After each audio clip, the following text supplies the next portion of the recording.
The next thing that, thank you for that. The next thing that we want to look at is the hook, and the hook's a really interesting punch. And I think I should say first of all something that someone's asked me about. I know a few people always ask me about this, and that's why teach like this? Why teach? Well, we're getting used to the way that I teach now, I suppose, like this intersection of like narrative and stories and philosophy and ideas. This is the way that you're supposed to learn each one. That's the idea, that there's an interconnection of different things.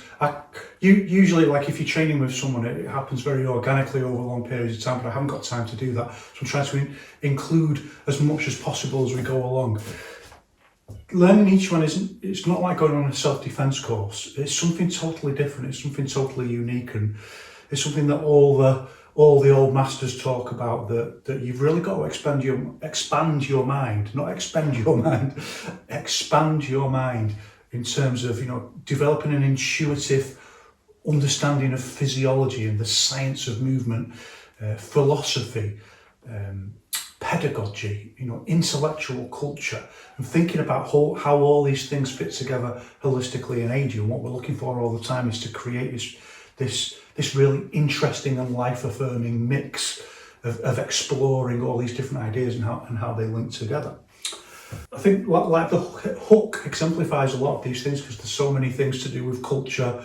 Even just do you hook like that or do you hook like that, and it varies in different places. Varies broadly speaking between the United States and the United Kingdom, for example.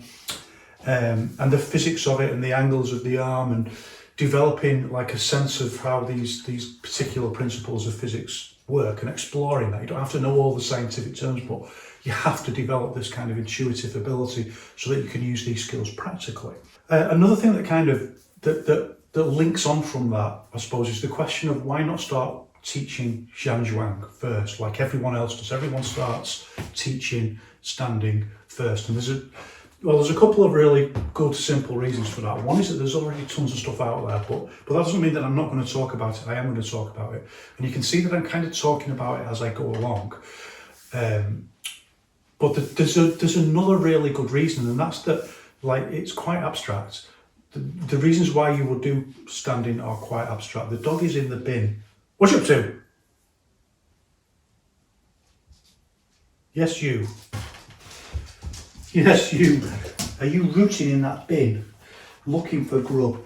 Zhang is quite abstract, so if the idea is to popularise, to reinvigorate the structural movement revolution, you can't really just do it by telling people to do standing. It's very abstract to say, well, do this for 2 years and then you'll really feel the benefits somewhere down the line. It doesn't seem scientific. Doesn't seem any.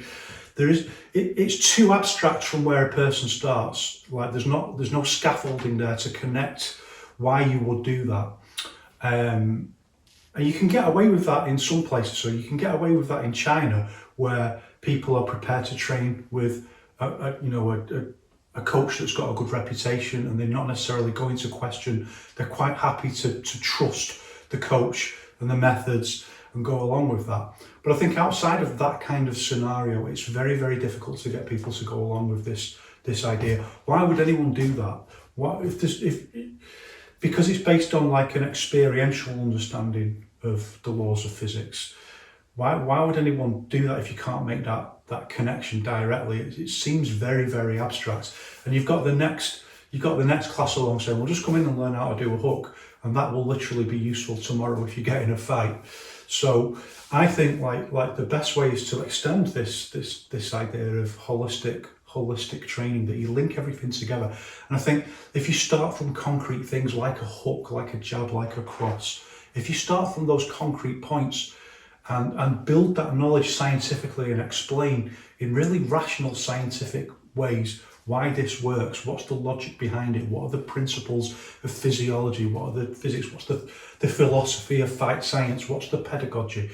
Explain all of that rationally, step by step, and building standing as we go along. Then people can see, first of all, that you're not a crank, that you're not thinking like there's some kind of mystical force that is gonna, like it would be different if a lot more work had been done. along this line. There's reasons for it, I know, but let's say like, you get like a 5-volume video series from China, and like it's maybe like, four of the volumes are hours and hours of standing and basic movements, and then there's some fight stuff, and then there's some very minimal demonstration of sparring. If we were seeing like, 4 volumes of full-on sparring, and here's how it works in sparring, and here's how it works, even just like hitting a bag with power and stuff like that, if we had all of that material available, then I think it would be easier, and people would say, I can see the chain, I can see the rationale, the pedagogy, why you go from, what role standing plays in structural movement and what it does. But we really don't have that. There are reasons for that I can go into another time, I suppose, or discuss in another time. But it's unfortunate. I'm trying to rectify a lot of that myself, but I haven't got the resources and the people to do that really on the scale that it's needed to do. I'm trying to do my little bit. So what I'm trying to do step by step is begin from the concrete. Begin from concrete fight concepts that people can relate to and understand, and kind of start working on very, very quickly. And then as you go along, as you develop your structural movement, everyone reaches this point where it's like, well, you can't get any further. The cultivation won't go any further. Like Yao Zhongzhen says, you have to retreat back to standing. That's the shortcut. That's the thing that really gives you the finest grained data that you need to gel this thing together. When you build it like that as a scientific construct, then we can get people thinking about not even Zhangzhuang, like maybe like Wang Xingjai later on started thinking, well, what about just saying isometric posture holding that just kind of gets rid of get rid of all the kind of mysticism around it. Well, I quite like a bit of mysticism, I have to say. It's one of the attractive things, but you can see the idea, building it all scientifically, and then within that, there's plenty of room for if Taoism isn't in harmony with the laws of the universe, what is? So there's plenty of room for that mystique within it. It's not trying to edge that out at all, but just build the model rationally and scientifically. So our next punch is the hook punch, and there's lots and lots of interesting things around the hook punch, more than you could possibly think.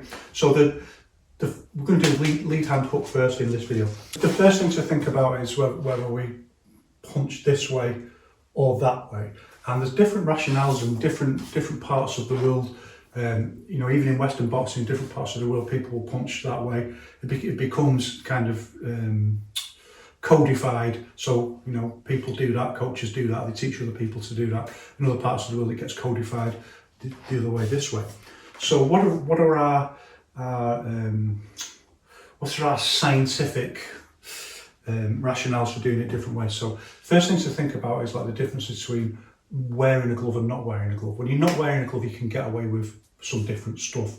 So if you're wearing a glove, like in boxing, you can do a much longer hook and you can clip with the glove. It doesn't really make any difference. In reality, if you didn't have a glove on, you'd be clipping with these knuckles, you'd be clipping like that. It's just not necessarily an illegitimate technique, but you won't necessarily get the same transfer of force that you will with a glove. Either hitting there or hitting with this kind of thing. It's all cushioned in the glove anyway. So holding your hand like that doesn't really become that much of a consideration as opposed to holding it like that, because you can get away with hitting the target, so it doesn't really matter. But if you change to bare knuckling, it starts mattering a little bit more. You have to think a little bit more about the contact point that you hit with. So usually in Yiquan, as I've talked about before, we say we use these three knuckles to hit, and that also then starts taking on some different dimensions that we need to think about.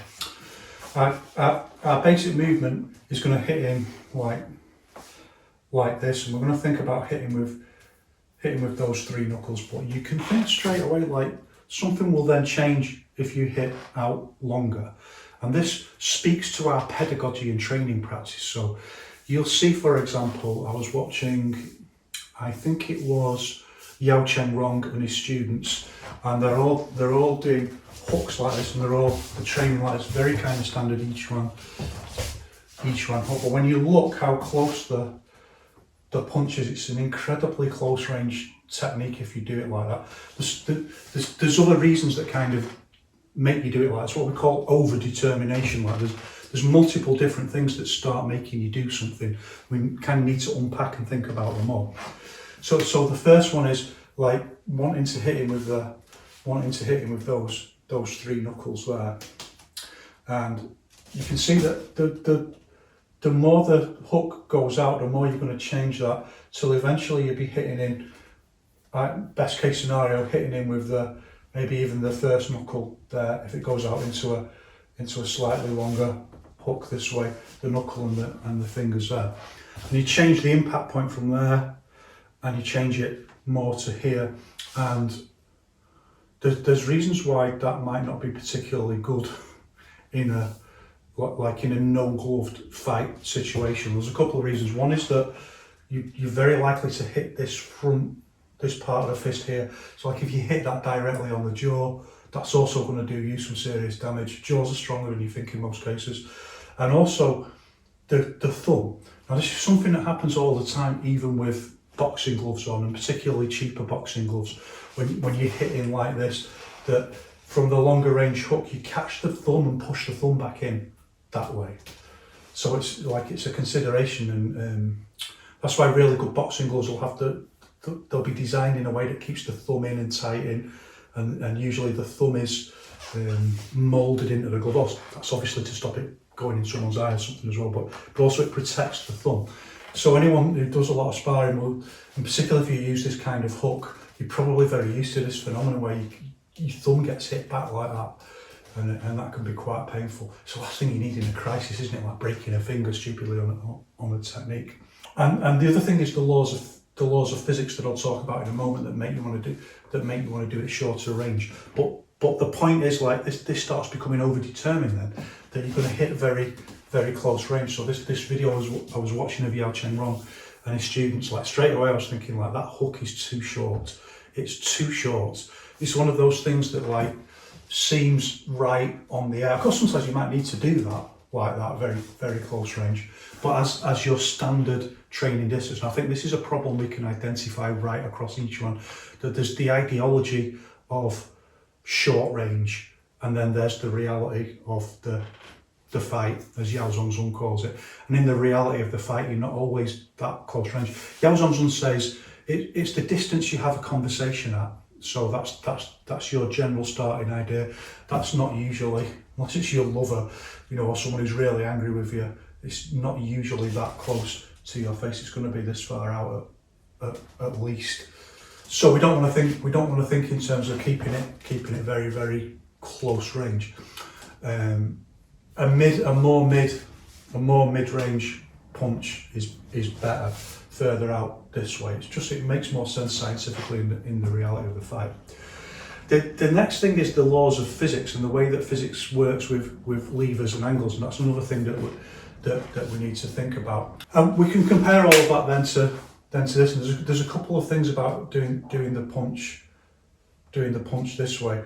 One, for me, if I do it that way, well, I think anyone can feel this, like that if you just put your arm out like that and you twist like that, that puts more strain on the back of the hand. It feels less relaxed. You can feel the strain, the twisting that way. So it doesn't feel like the structure feels more brittle that way. Wang Chengzai talks about structures being brittle.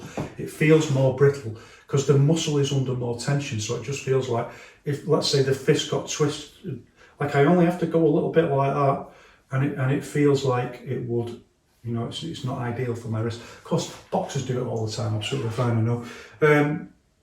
And even without hand wraps, they can hit the bag really hard like that. So if you're used to it, I think it's not that much of a big deal.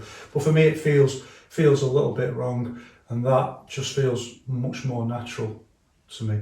And the other thing, of course, if you're hitting this way without gloves on, then you are hitting pretty much with the flat front of the fist rather than knuckle. You can see as I look down my hand, I can see actually, these knuckles are forward when you do that, relative to these. So this plane here is angled forward in front of just ever so slightly, but you can imagine like you're gonna this is going to go flat into someone's face, and you can argue maybe that's a good thing. It's more surface area.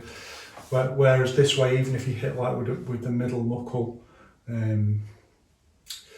there's maybe just less chance of that. It just angles a little bit better into the punch. I don't think that's a massive consideration actually looking at. And then a lot will depend on how the punch is thrown. So if you're throwing it like this, kind of whipping it out, boxing punch like this, and then hitting in like this, like it's very, very standard kind of punch in boxing. You're very likely to hit him with these knuckles like this, whereas the kind of structural punch we want is going to erase that issue and by changing it this way. So I think there's some good scientific reasons for doing it this way. I should say that actually changes. Like if we hit low, sometimes I'll hit low like that, but usually there's a slightly different punch and it's a slightly different movement as well when you hit low. When I hit low this way and I punch this way, usually I'm punching straight in like that. It's almost it's just a version of the jab. Whereas this, I tend to use a much rounder, much more like this boxing, much more circular force like this into the, generally speaking, do it like that. It feels like a stronger structure. When you do it lower like that, it feels like the wrist is much more likely to buckle over. And if you do it like that, obviously you're just going to hit him with that. It's I'm going to hit him with that part of the fist, which is not what you want. You want to hit him with something solid. So either like that or straight down in like that. So the next thing we need to think about is the mechanics of the punch. And again, this idea of over-determination.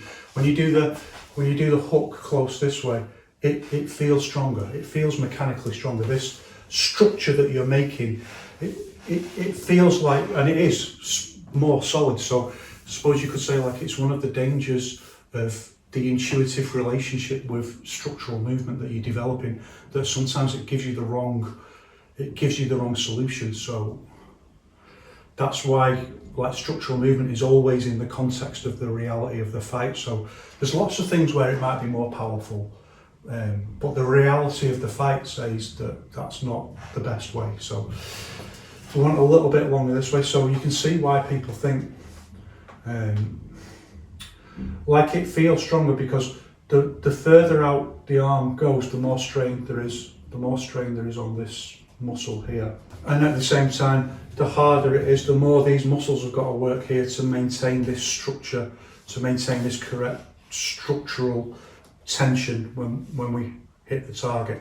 When we hit in flat like that, everything's just going straight back into the arm. So all the pressure's being put on this much bigger muscle to just control the movement. So you're not feeling any pressure here to make, you've not got this flexibility here on the, when you hit out like that, you've got to stabilise this from this bit here as well as this bit here. So it just feels stronger this way. This is a much bigger muscle group that's stabilising the whole movement. The force is just going straight back into the elbow joint. These muscles here only have to do a very minimal job of stabilising the muscle.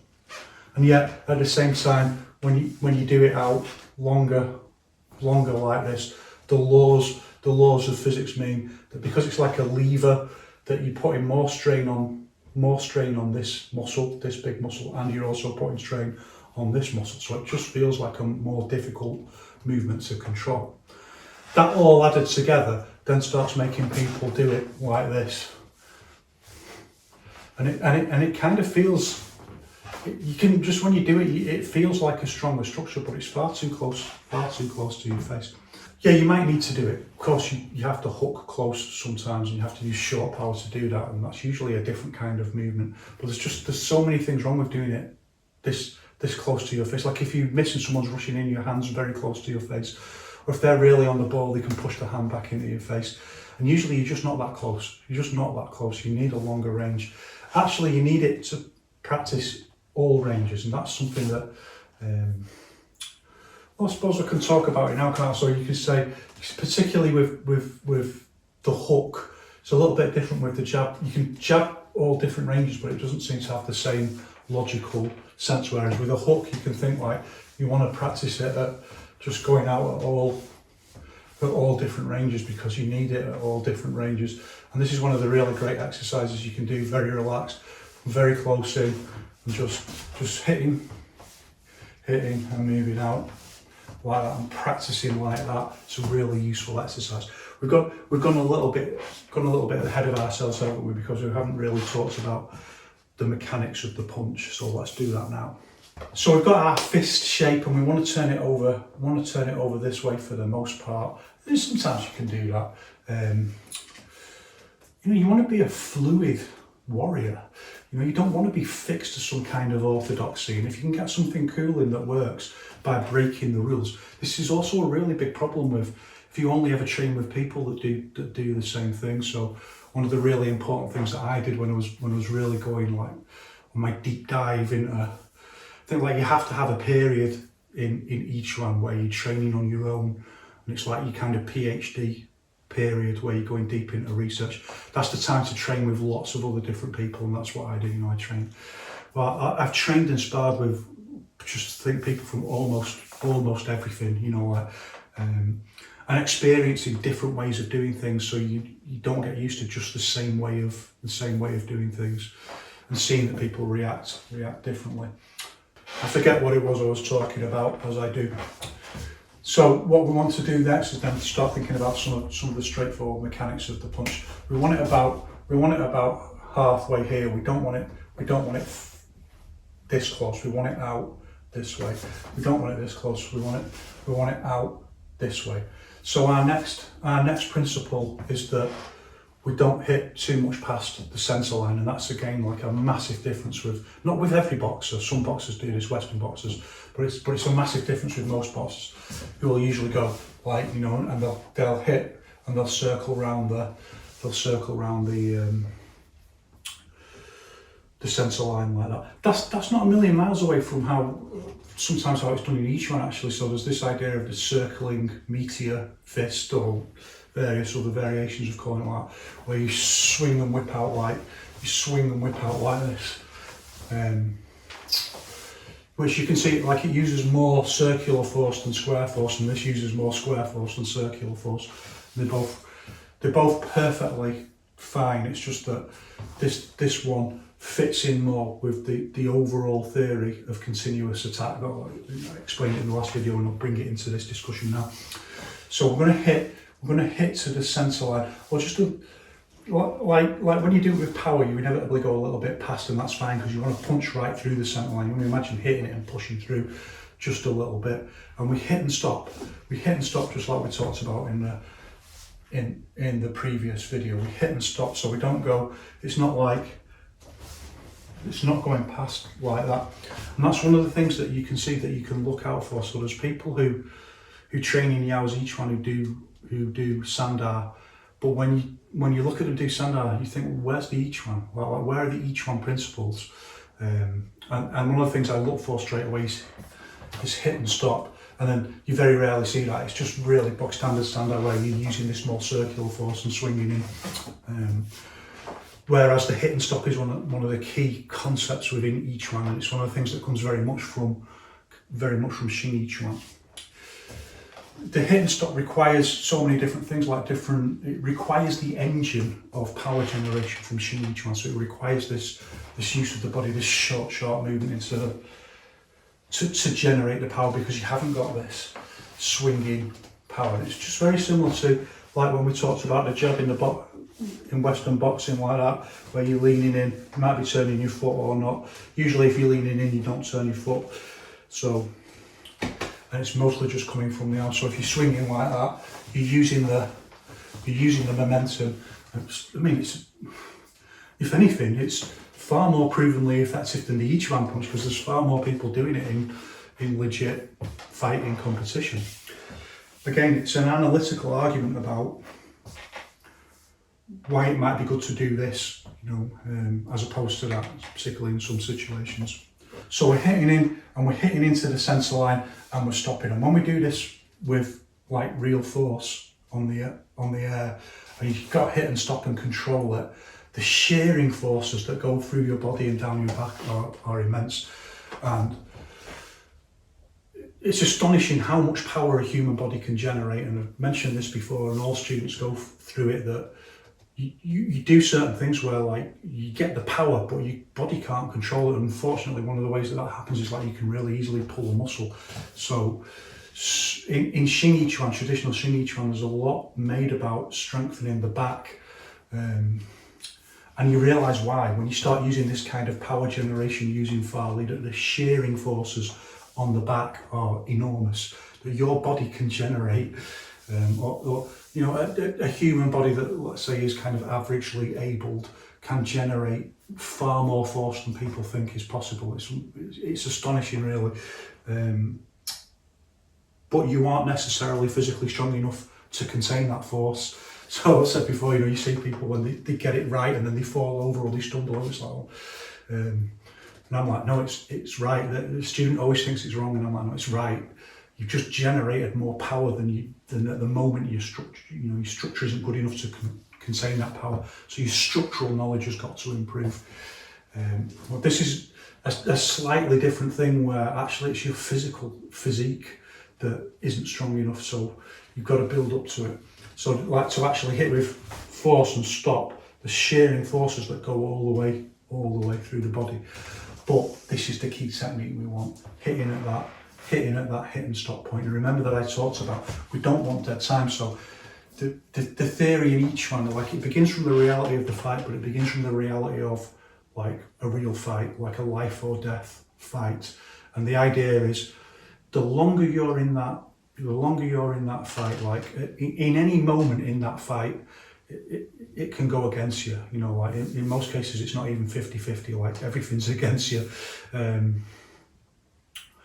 But particularly if, like, you know, you're a hero and you're not going out bullying people, but other people come bullying you, so you're not prepared for it, and they are, and they're very aggressive, and you're on the defensive straight away. So you've got all kinds of psychological things going on, blood pressure's dropping. We can talk about how to deal with those kinds of things another time, but you're on the back foot straight away, so it's not even 50-50. You're suddenly having to, you know, suddenly fight back.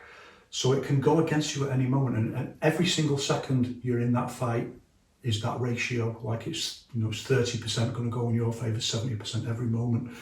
So you think about how can you maximise, or Yao Zhongzhun thinks about, you know, how can you maximise every second? And he sees, this is the whole point, isn't it? This is the whole point of the structural paradigm. There's no dead time. So this is dead time. Like, if you're hooking like this is dead time. And if someone's moving in very fast, they can close it down. And that might have seemed fanciful before MMA, but now we see it all the time, where people throw a punch and then, you know, a grapple comes in very fast and closes down that kinetic force. So we don't want to do that. We don't want any dead time whatsoever. That's the concept, the scientific concept. So we're going to stop here at the centre line, and then we're going to hit again straight away. It doesn't have to be, you know, on a more advanced level, it can be hitting keep hitting with the same hand or something like that. But more usually it's this 1, 2, 3. See, there's no dead. There's this bit when we change from punch to punch. That's inevitable. Remember, in the previous video we talked about the teleportation concepts with 1, 2, 3, 4. This kind of structural movement. I know there's some people in Yiquan who talk about, you know, it's not about structure, it's about some kind of mystical force that you develop. But have you ever seen any of them ever fight or spar or anything? Because I haven't, so just forget about them, don't worry about it. This is the real thing. This is obviously the real thing.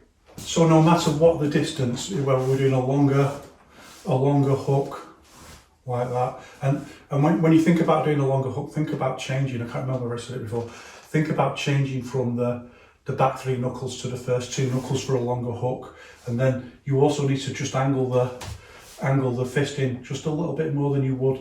So if it's closer, you're going to think about hitting with that. If it's out, you're going to think about hitting this knuckle in particular with the hook, and getting that thumb in nice and tight. It's always a risk. It's always a risk that you're going to hit that thumb. You know, like you could hit someone really clean right on the cheek, say, but the thumb goes right into there. into their jawline and gets pushed in. So you want to turn the fist in a little bit with the longer hook and get this lead knuckle in that way. But whatever length we do it, we need to stop at the centre line. So it's close and we're moving out, and we just keep stopping at the centre line. The same the other way, 1, 2, 3, 4. And if you do this practice, then something else starts to come into play. There's so much that can give, that inevitably when you hit, some of the contact force is going to be lost in there. Even if my arm is curved with a jab, the line goes straight back to the root like that, and it's really solid, and I can, if someone pushes me back, for example, I can push back forward from the root like that. But if I'm hooking in that way and the energy's going that way, if someone pushes that way, I can't support that with this root. I'm supporting it with this, supporting it with the front foot. The rooting has changed to the front foot. The back leg's just stabilising. And it's very different from both a jab and a cross, in that the back leg really is the root and the front foot is stabilising. The front foot's just kind of stabilising, and the back foot is very solid, and that's the line of force. But the line of force with a hook is, you can see how I'm on the ball of my foot and I'm pushing back that way, to root it. It's opposite forces, so this is pushing that way and the foot is pushing that way. And that's the root, that's the line, and that's weaker. That's weaker than this way. That's a weaker axis, so you can feel that when you throw the hook, that's weaker, and it's harder then to generate the same level of solidity in the longer punch. So as intuitive and engaged learners who are thinking about, well, the whole point of each one is to develop as much possible force as I can, is there another way? Is there another way of developing that force? And yes, there is, and that's to use more circular force. So that's to use a little bit more like of this Western boxing, where you hit and hook back in like that. And you can see that's almost certainly where you're hooking back in like that, where the very word hook has probably come from. So you can use a little bit more, so the hand comes out a little bit, and you use a little bit of circular force like that for the longer hook. So the closer it is, the squarer it is. Yeah, there's just square force like that, and the further out it is, the more circular force it is to generate the power, to get the extra power in. And in the middle, it's the Goldilocks zone, where it's the unity of square and circle. So this quite abstract idea that Wang Shenzhai talks about, actually it's a brilliant idea. It's perfectly down to earth once you start training with it. So there's some things that you need to think about, but actually, well, it depends on you, like everything. Like, you can practice all of them, but I think the best idea is to start with the middle punch like that, and again just start bringing it into your daily training. Now you've got jabs and you've got crosses and now you've got hooks, and if you're doing 100 every day of each, that's quite a lot on its own. And then if you feel yourself, like, you can start just experimenting with, well, you can have it go anywhere, just, you never know your own potential, you might be able to just get it like that. So if you can, don't worry about it. And then just experimenting a little bit with that, adding that little bit of a hook on the end, visualising hitting him with that knuckle that way. So that's some of the basic mechanics of the hook. The next thing we need to think about is the angle of the elbow. So ideally, you want to hit in, you want to lift the elbow up flat and hit in that way, and that's usually the way with Western boxing as well, and doesn't always work out like that in reality, but ideally that's what you want. And again, there's some really straightforward rules of physics that determine this. So we can think, like, let's say we're going to hit in, instead of hook, we're going to hit in like that with the arm this way. We're going to hit in if we do that. And again, we can see this idea that I was talking about before, that the angle of the joints affects the strain put on muscles to hold a solid enough posture. So if I'm going to hit in like that, this is going to get pushed back. It's going to get pushed like that. Some of the energy is going to go back like that. If some of the energy is going back like that, then it's not going into the target. Some of the energy is getting dissipated the other way. And the more I lift the elbow up, the more the energy is going into the target. The lower the elbow, the more energy is going back the other way. This is a perfectly valid technique, by the way. Not done like this though, like hitting in like that. If you're going to rap with the knuckles, you do it in a different way anyway. You do it with a short, sharp movement like that, so that there's no pressure on the. You don't need any big structural pressure. You're just hitting in with the knuckles and the arm like that. For this reason, that you haven't got the structural strength there to do that. I mean, maybe if you're like a big muscle man, something like that, you might have the structural strength to do that. But for us normal people, just you wrap in like that. But if you're going to hit in like this kind of Nanchuan block, which is a really useful, I do it all the time in sparring, a big basic movement, just catches everything like that. You use twisting force like this, and you bring the elbow in. You bring the elbow in like that, and hit like that. You use twisting force, screwing force. That's also, by the way, another reason it just occurs to me as I'm talking that I haven't talked about it. Why we want to do it this way? Why we want to hook this way? That you add screwing force into the when you punch, you can add extra screwing force into the posture like that, which you can't that way. You can do it that way, and that's also legitimate to hit that way. And we do that sometimes with some punches, like when we kind of bang chuan like that. When we do hit in like that, use screwing force that way. But for the hook, we want to screwing force that way. It's another reason why we want to do it that way.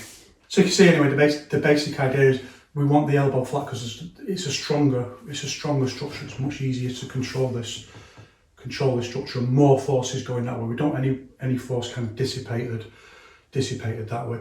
And you can feel this when we learn the chopping up hook this way. It's a very different sort of movement when the structural feeling is very different. You get your shoulder right under this one. Your shoulder comes up and it supports it that way, so that it's pushing down, and the feeling is like the muscle comes up and over, like see the muscle come up for the don't get there's this thing about not lifting your shoulders in Yiquan. Should have mentioned that before, shouldn't I? Being very careful for all your punches, like.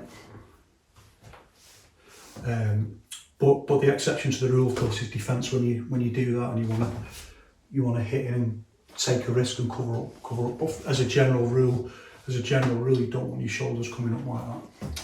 Should have really talked about that right at the start, but then talk about it more as we go along. But for this, you can see that the shoulder comes up with the hook, and particularly so if it's very close range. So this is what we call short power, where you do like a very small circle with the joint, particularly the shoulder, like that, and you use that movement to generate force. It's a tiny little movement, but because it's quite a big muscle, it can generate a lot of force, rather than just stabbing in straight like that, which is more what we want with the hook that I'll talk about in a moment. We use this rotating shoulder movement like that.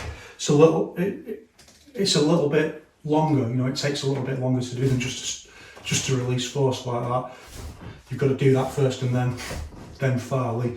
But that's what we call short power. It's how we generate a lot of force from a very, very close range. I'll talk about that more in another video because it's a whole thing in and of itself. For the general hook, and let's say we're hooking to the middle point, it's kind of half that, so that the shoulder does lift up like that. The shoulder does lift up, whereas if we hook up this way, see the shoulder actually goes down. Here it lifts up, it goes down and gets right under. I can feel like it's like I'm holding an apple here. It's a different feeling to. It gets right under, and this is all about strengthening the structure that we hit with.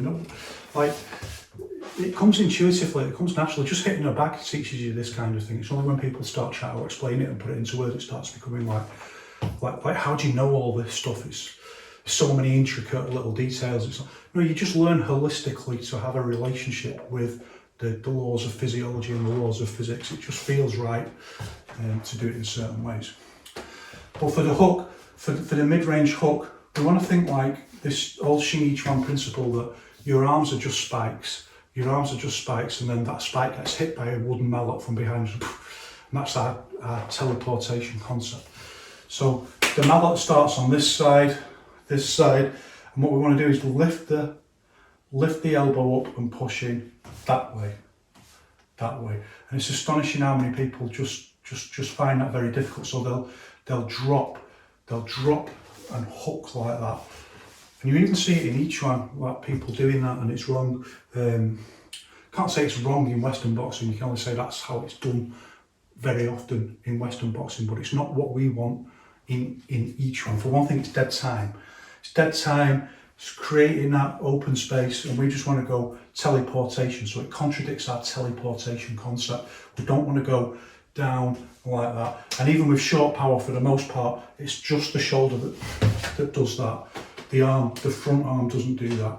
So developing this ability to move, particularly the shoulder, independently to the rest of the body. Lots of people can't do that. It's quite funny. I was having a student try to do this the other day, because I'll talk about it in a moment.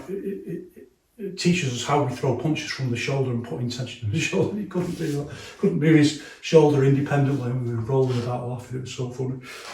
So what we want, we don't want to do this little circular thing like that. Even if it's short power, that's pretty much just the shoulder that does that, even though the hand will move a bit. We just want the teleportation movement where elbow lifts up, and then from there, then we twist in with the Farley. Twist back, screwing force with this hand, and the whole thing's just one movement like. And I know it looks like the hand just moves that much, right? But the power you can generate from that movement, if you get the right structural consistency and you issue Farley forcefully, the power you can generate from that movement is unbelievable. It's not rocket science at the end of the day. It's just thinking differently about how you use your body. So elbow comes up, and we just twist in. We just twist in like that, and we hit with a very solid structure straight in with these knuckles.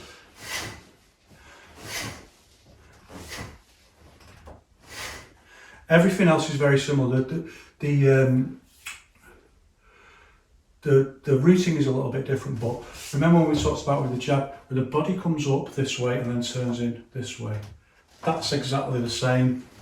We're just adding, like, it doesn't matter what just change a little bit further. You lean back a little bit more with uppercut, but let's say with a jab and a hook, that's exactly the same. Lift, shoulder comes in.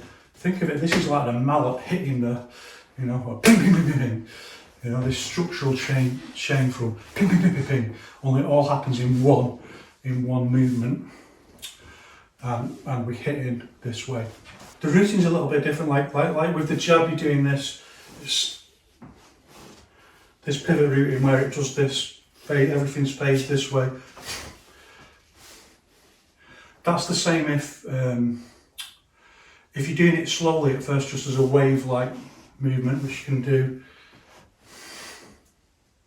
You can do like that, and the foot does exactly the same movement. But as soon as you start bringing it up to the lock point, then it's different. Like with the jab, the lock point is just like it's momentarily, and the pivot routing just momentarily just stops a tiny little bit like that. With here, you turn your foot over more, and it stops for a longer period, because remember, this is what's actually rooting it. This is just stabilising it. This is actually pushing back to add that what we would call rooting, but can only do a certain amount. It can only do quite a limited amount. We need to generate more force from the short, sharp movement. It's another reason, by the way, why it's kind of overdetermined that people will do it shorter range like that it's easier to generate force the closer the hand is when you use this kind of movement. And I was talking about that before, why you're adding this little meteor hammer, not meteor hammer, swinging, meteor hammer's the thing on the rope, and I remember my coach saying, like, you always know who does meteor hammer because they're missing all the front teeth. It's easy to generate more force the closer range it is using this movement, so it compensates for the fact that the root is quite weak on it.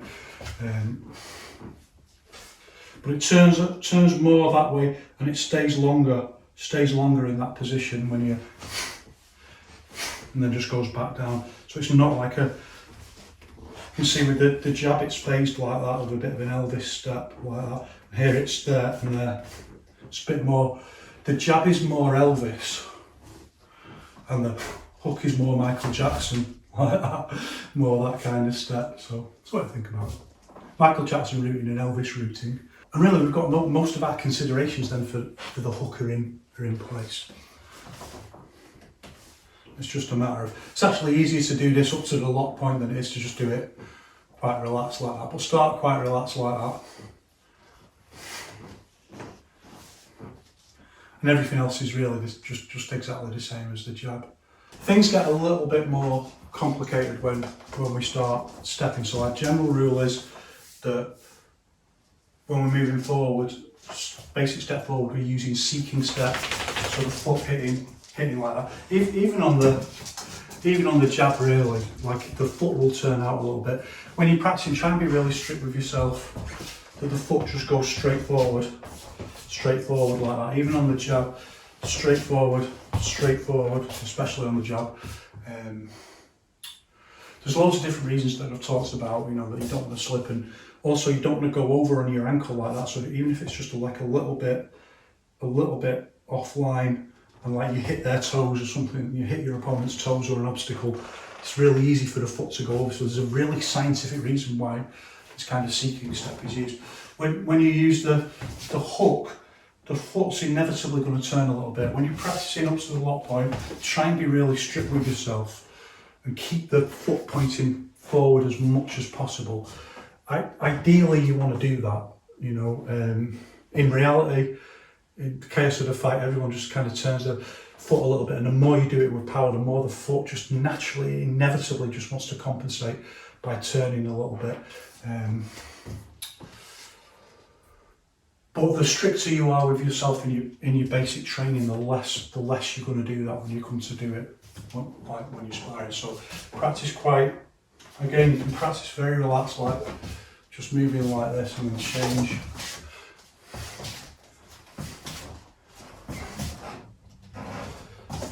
And then bringing it up to the lock point. Change. As soon as you start bringing it up to the lock point, when you step, you just start turning in a little bit with it, like that. It's an ankle risk, it's a buckle risk, so that's why you want to train as much as possible. Train to get it as flat as possible, and it's a really good example of, like, you know, I suppose it's as far away from where we traditionally think about our intent being as possible. It's right on the other end of our body. We're trying to expand our intent into our whole body, so it's how much you can feel what your feet are doing is, you know, and intuitively control that is a good marker of how good your intent is, but it's got to be trained in. When we move back, things get a little bit easier, and it's perfectly fine to use the pivot, half pivot route. We call it half pivot because it doesn't go all the way. So 1, 2, and do that, because it's not an ankle buckle, it's not a buckle risk, it's not a rollover risk in the same way. So we can benefit from the fact that it's easier and it's better to turn the foot when we do it. So 1.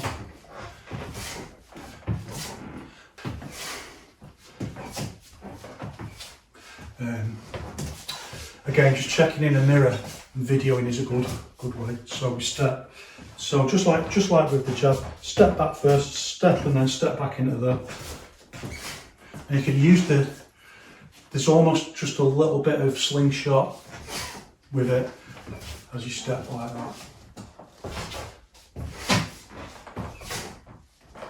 And then now you're getting a bit more advanced, you can start bringing the power in, start using the Farley a little bit more, turning faster on your axis and getting up to that hit and stop point where where you can use this teleportation movement. You can see that, you know, the power's coming from this whole side of the body, and it's being stabilised here. You can really see the movement around the axis because this side of the axis isn't moving that much, so this side is moving, right? So really be a little bit wary, because one of the things people tend to do to add more power into a hook is to really lean a lot with it. It's fine if you're going to go into a different technique and do it like that, but just for the hook on its own, just don't overdo the lean over this way, because obviously you become vulnerable. Similarly with the jab, usually the skip back is a better technique, but again the route changes, because there isn't like you don't want to skip back onto the ball of the foot like that. It's too unstable a stance. Like, just because for a minute you like that, a split second you like that, it's just too unstable, and that will be the split second usually when you're hitting, so the structure isn't solid. So there's multiple, like, it's over-determined why you shouldn't do it. Like, you can easily just be knocked off balance. You can knock yourself off balance when you actually hit, because you can't control the force that's generated, it pings back into you and knocks you over. So we don't usually do it like that. We step back, we keep this foot, broadly speaking, flat, and we just hook. So the body lifts up, but the body lifts up as if you've been pushed up with the heel. So you still do that, but you don't do the half pivot routine. So we just do it like that and move away. Skip. This is a nice little fast movement. We do it like that, keeping the foot flat. When we do this ghost step that I've talked about before, where you hide your step like that. Again, it's like a Michael Jackson kind of step like that, and then you have the hook on this way. So you skip, and then the foot comes up straight away into the root that's guiding it this way. This kind of Michael Jackson step. Now practice all of these 8 times either way. Steps behind like that, not past, don't hit your own heel, just up to here. So half, this is 1 unit, this is half a unit. Our basic stance is 1 unit, so half step like that. It's amazing how many people do that and just can't get this posture, it's unbelievable. So, like that. Easy, but not that easy. Hard, but not that hard. So there's an extra step that's really useful. It's more kind of intermediate for our hook, and we call it opening the door. And the idea is very simple. That you're just going to pivot like that on. You're just going to pivot on the foot, and so your opponent's coming in, move, and you just move to the side like that, and you hook. And the idea is keep your foot, broadly speaking, where it is. Again, it seems like it's so easy, but you try and get people to do it, and particularly when they've got to do it on the bag, because the way of generating force is you use these oppositional movements, the leg swinging back and like this. So it's what we call a slide routing, because the routing's got to slide around like that and then stop like that. But it's actually the weight, the pendulum weight of the leg adds into the solidity of the movement and the speed and the power. And the idea is they're coming forward, you open the door, and they go right past you as you hit them. You can see it. I do it in sparring all the time, so if you go and watch me sparring, I'll do it at some point if you watch a little bit.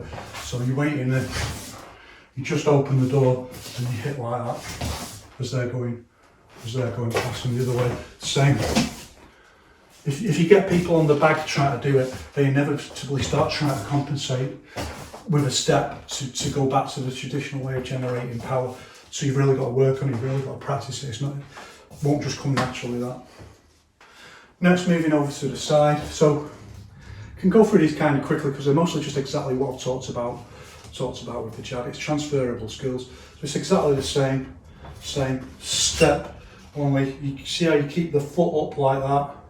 If we can get away with having this half pivot routing, then we do. If we can't, then we don't. It's as simple as that. And you'll just feel that naturally in the stability of the movement. So back leg moves, and then just this little shuffle like that into the game, this Michael Jackson step. So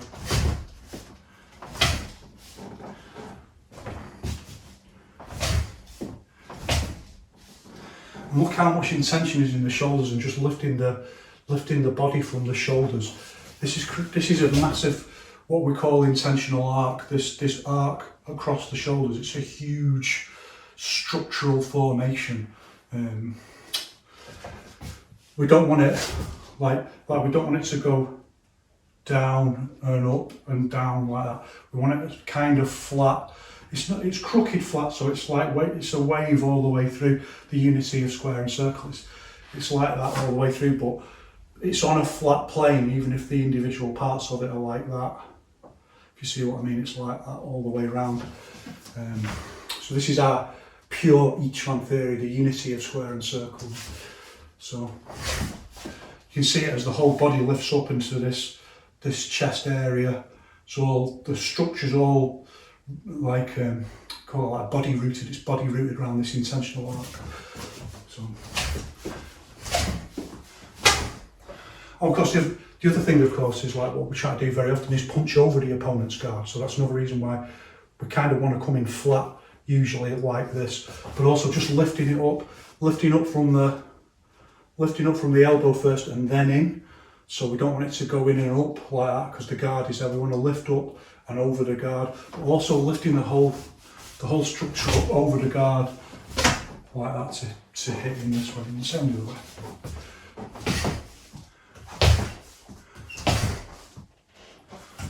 Okay.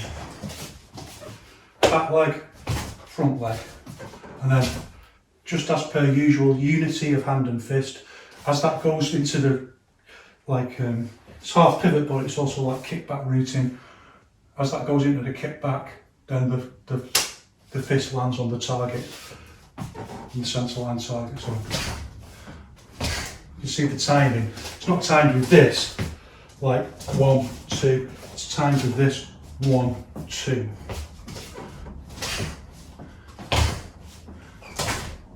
Very straightforward.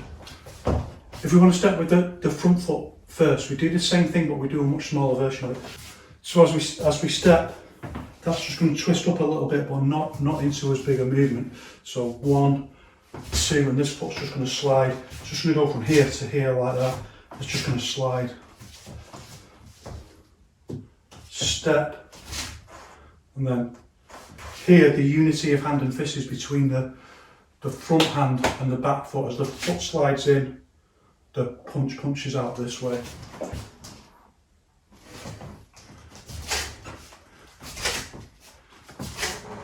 That's the unity of the hand and fist.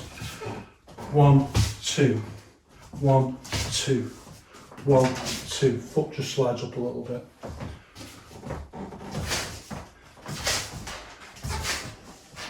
Again, quite straightforward, but if you don't get it, go back over. It's a benefit of video. You can just go back and look again and listen to the explanation again. When we go the other way, the benefit of doing it the other way is you can add more force, more body weight force into the hook, get that behind the hook. So if we do back foot first and then slide in, so it's the lead hand and the front foot again, that is the unity of hand and foot.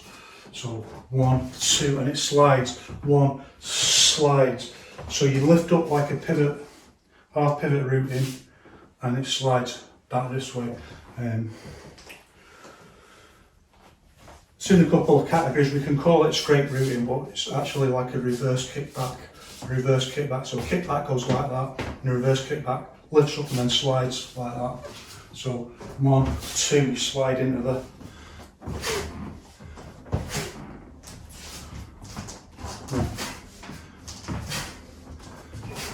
so step, and then you use the body weight, and then with the slide, and then just at the end of the slide, that's when you put the zing on it with the far lead, a short movement around the axis, solidify the structure into the lock point.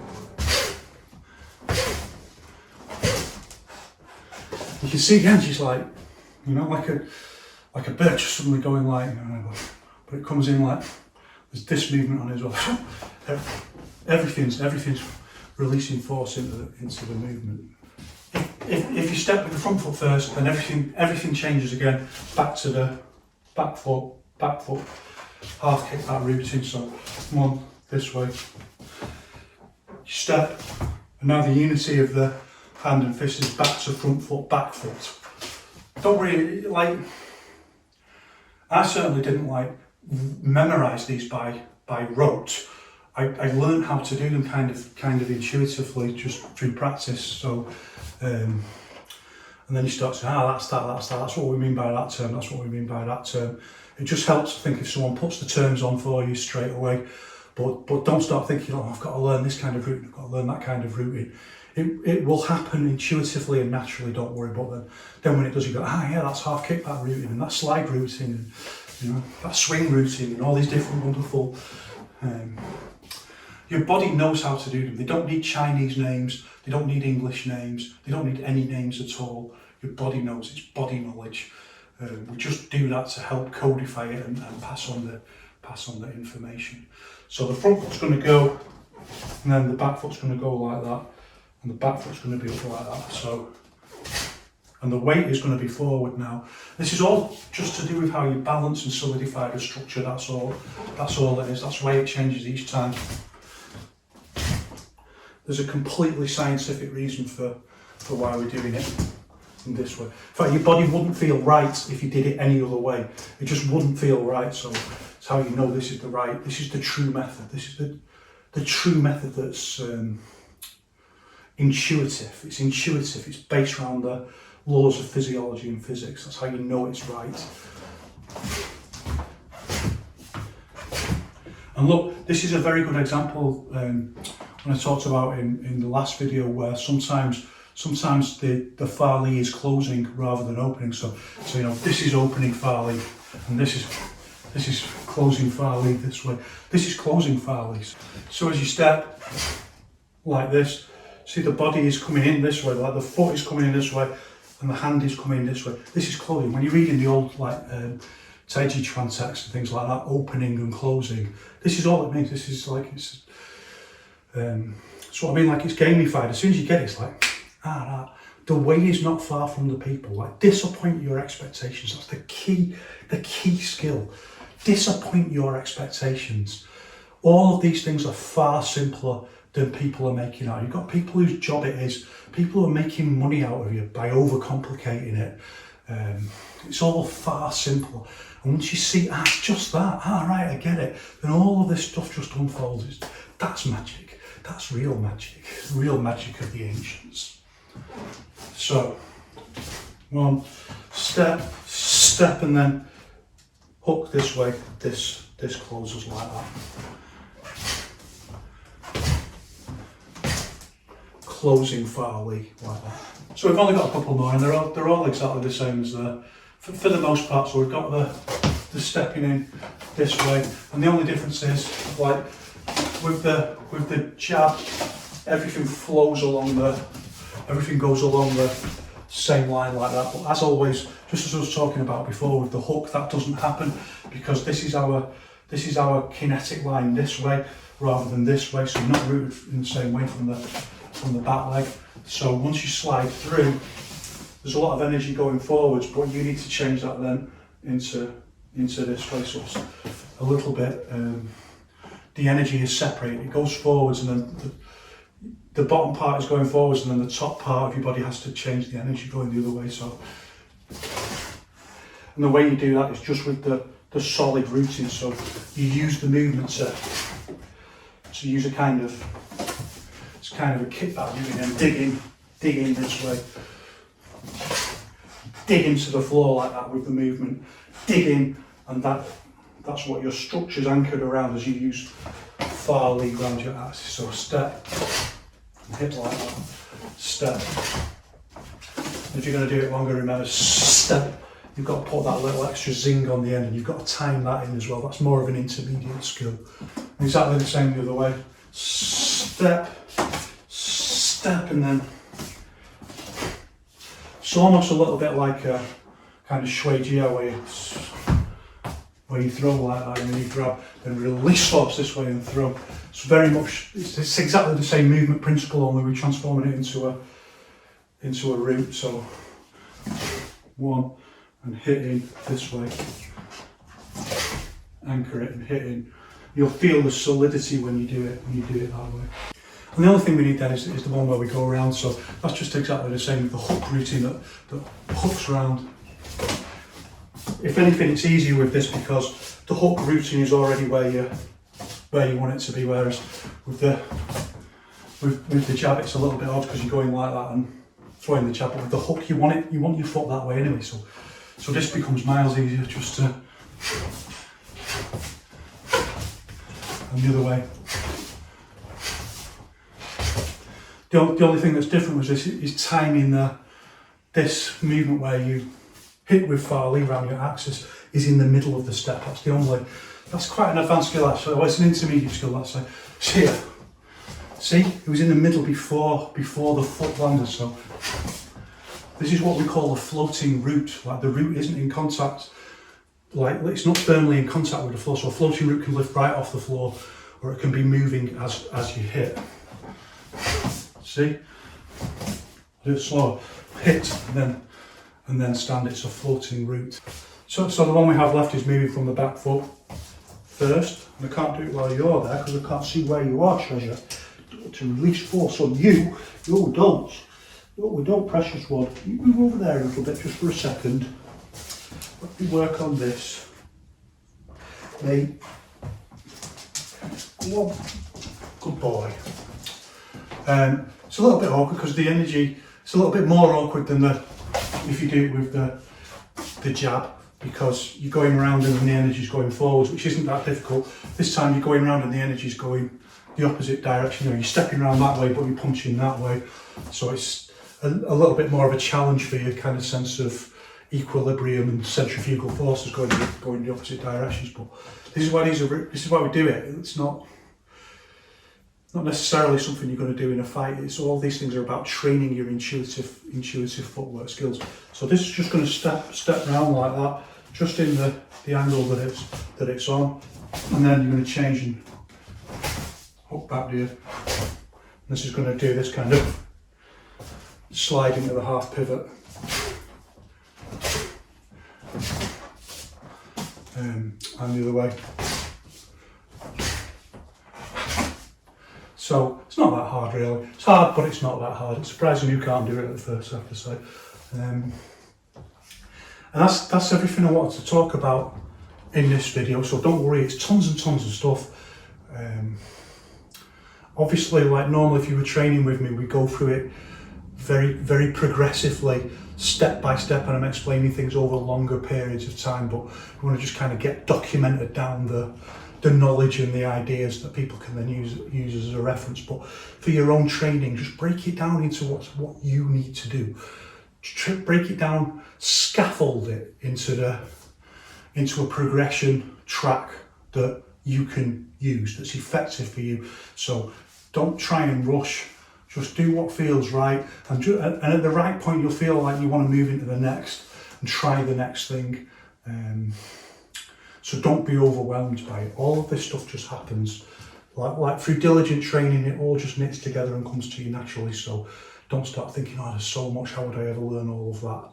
Your body already knows. It's just you just chipping away at the marble block, and then it doesn't know the techniques. I'm contradicting myself, aren't I? It's not innate, but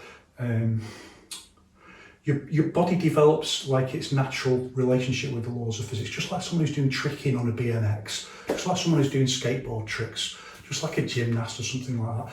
Your body develops its own natural relationship with the laws of physics. It's just, I think in each one it goes to a very sophisticated degree, not necessarily in the difficulty of the postures, but in the calculation of mass times speed plus structure plus the reality of the fight is quite a complex. It sounds so simple, doesn't it? Well, this daft little thing here is like an essential piece of the Tao. It's like, yeah, this really simple thing just unfolds everything, even down into, starts deconstructing how you were taught to move, and then so it starts deconstructing society in itself and the nature of reality and as you perceive it.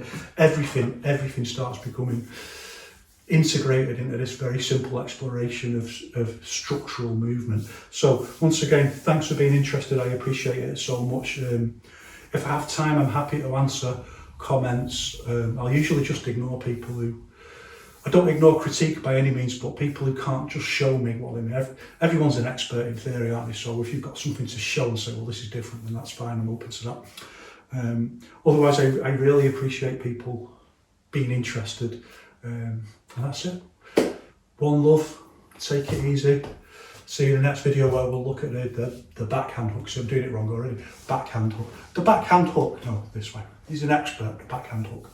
I'll see you in the next video.